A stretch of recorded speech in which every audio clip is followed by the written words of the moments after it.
The crowd roars. Flashbulbs explode. The youngest heavyweight champion in history stands in the center of the ring, gloves raised, a predator disguised as a man.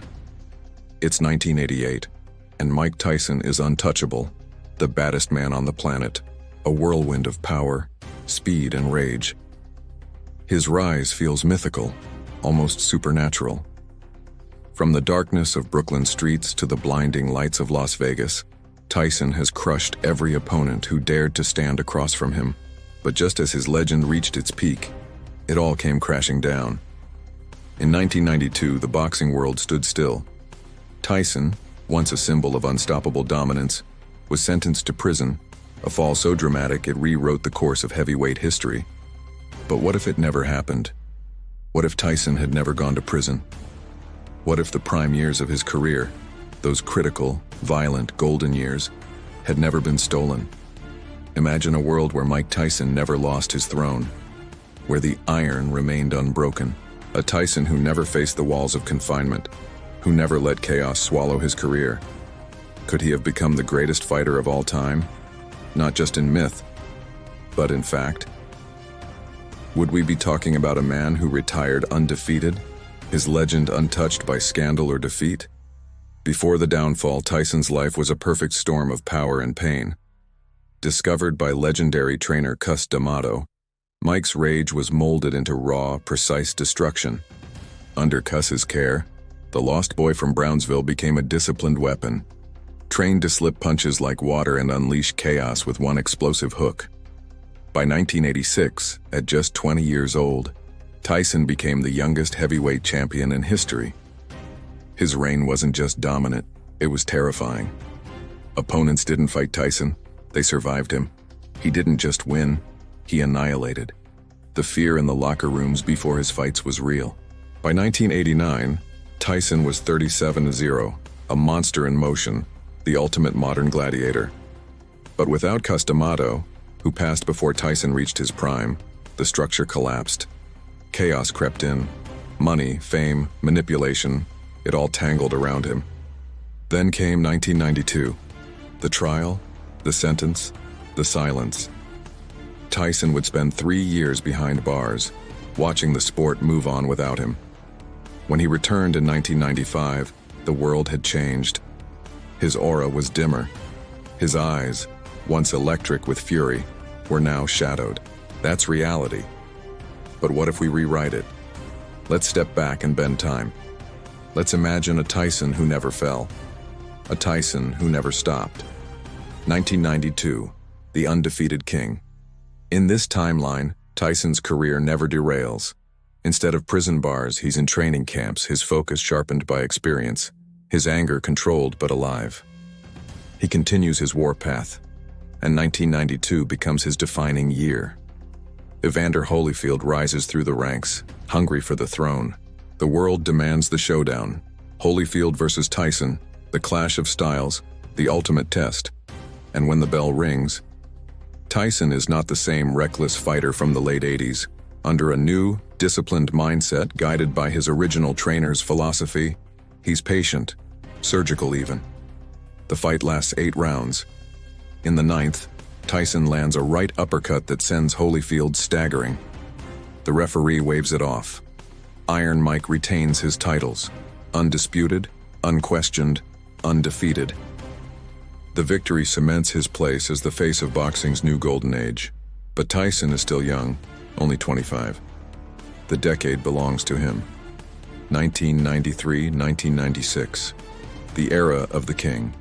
By 93, Tyson becomes a global icon beyond boxing. Endorsements skyrocket. Instead of a scandal, he becomes a cultural powerhouse, a mix of raw aggression and surprising humility. Documentaries capture his training, showing a man reborn through discipline. In 1994, Tyson meets a young Lennox Lewis, an intelligent, calculated boxer from Britain who studies every Tyson tape with obsession. In our reality, their fight wouldn't come until 2002, long past Tyson's prime. But in this world, they meet at the peak of both careers. The build-up? Titanic. The result? Legendary. Tyson, faster and sharper than ever, overwhelms Lewis early. Lennox survives the storm, using his jab and reach to slow the beast. The fight becomes a chess match. Power versus precision, chaos versus calculation. In the 10th round, Tyson lands a devastating combination: left hook to the body, right uppercut to the chin. Lewis drops. The world explodes. Tyson wins again. The undefeated record now stands at 48-0. The whispers begin. Can anyone stop him? 1997. A legacy on the edge. Dominance can be dangerous. With no prison sentence, Tyson's fame grows too large to contain. Every headline, every camera, every endorsement, all eyes on him. The fame begins to eat away at the calm. Don King still circles, and the chaos threatens to resurface. But this time, Tyson has something he didn't before: control. He's older, wiser, and aware of what could have been. Instead of self-destruction, he doubles down on focus. In 1997, the Holyfield rematch happens again. But this time, there's no controversy, no frustration. The bite never happens. Tyson wins in a brutal yet clean battle, reclaiming his place as the sport's moral and physical pinnacle. Now 30 years old, Tyson's record stands at 53-0. He's not just a fighter, he's a phenomenon. 1998-2001, the golden goodbye. As the 90s close, a new generation of boxers emerges: Lennox Lewis, Vitaly Klitschko, and a rising Vladimir. Tyson could retire as an undefeated legend, but that's not who he is. He wants one last statement. He faces Lennox Lewis again in 1999, this time a battle of titans. The fight is brutal, tactical, and legendary. Tyson wins by split decision, solidifying his GOAT status. In 2000, Tyson announces his farewell fight against a younger challenger, a symbolic passing of the torch. The arena is packed. The fight? A masterclass. Tyson controls every round, dominating with precision and patience, then finishing in the 7th with one final left hook. As the crowd roars, he drops to his knees, tears in his eyes.